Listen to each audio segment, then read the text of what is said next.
Assalomu alaykum, mani aziz kuzatuvchilarim, Gradiyentning aziz muxlislari. Bugun biz navbatdagi hamkorimiz bilan suhbatdamiz. Yaxshimisiz? Greenleaf'dan nima mahsulot ishlatgansiz va qanday foydalarini ko'rdingiz?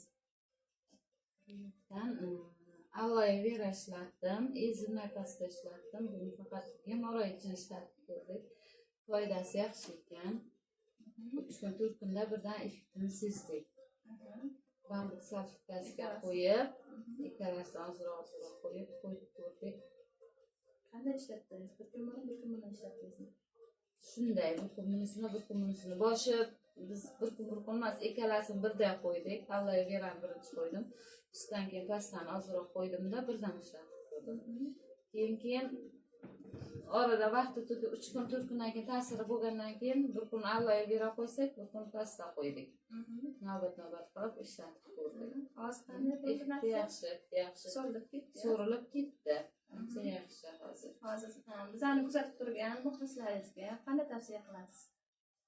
Olib ishlatib ko'rsin, foydasi yaxshi ekan. Demak, Greenleaf zo'r.